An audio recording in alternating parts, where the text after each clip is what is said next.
My name is Aaron Salinas. I'm 27 years old, born and raised in Chicago. I skate 3 miles to work because it saves me a lot of money.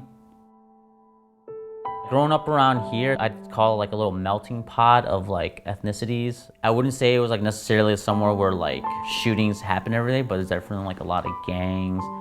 That's why skateboarding was a dope thing, because like I lived in this one area and I could literally push away.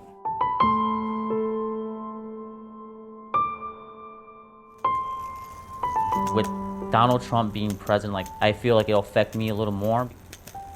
I had a guy come up to me at my job saying, you know, soon there's gonna be a wall, and I was joking with him saying like, yeah, hopefully he makes it like a vert wall so I can skate it. And he's like, oh, you don't have to worry about skateboarding, pretty soon you'll be back over there.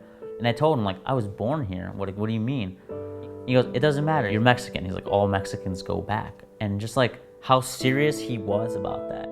He was like, yeah, all you guys are going back. You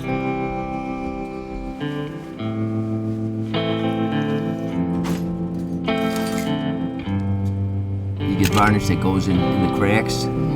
Sometimes you gotta take the lock apart and clean off the varnish that got in there. I'm Joe Gilman, owner of H&B True Value.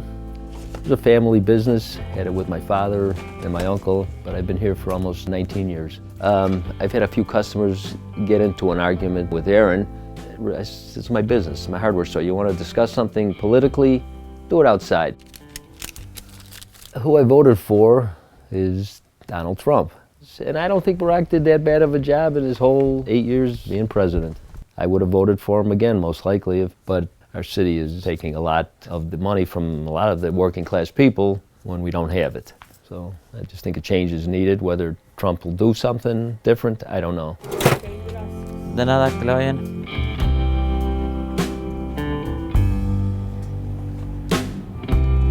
A lot of people discriminate more against him because he's so dark complected.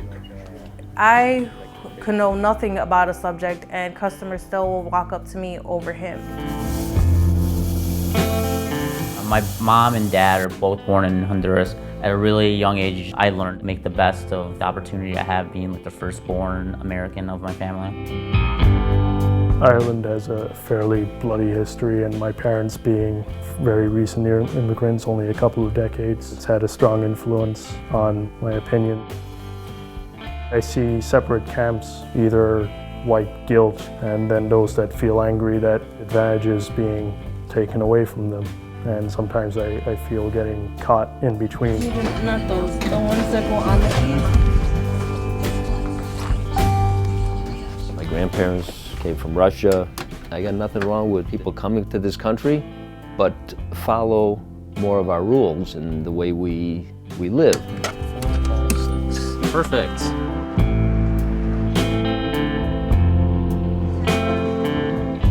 I don't think I'll ever vote in that presidential election unless there's more than a two-party system. Why would I buy into something that never works for me?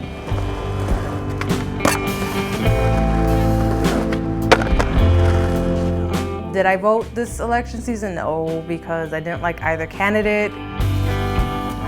A cartoon character would probably do better than these guys.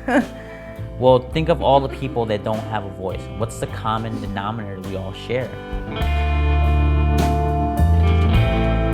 I don't feel my voice is ever going to be heard in a huge election because I don't have money. So I had like a dude that was in my wedding. It's just like one of my like old friends from Ohio. But like he came to our rehearsal dinner. He was like, "Oh, I was gonna wear my Trump shirt," and I was like, "Oh, that would have been funny." He's like, "No, I'm serious. Like I'm a Trump supporter." I was like, "You are?" He's like, "Are people in Chicago not Trump supporters?" And like every place we went to that night, like as soon as we came in, you know, there was like some drunk guy at the end of the bar or whatever, like, "Welcome to Drunks America." I kind of like that, to be honest. Like I like having something to be mad about again. Yeah. I didn't feel like I was mad enough for a while. It's like, okay.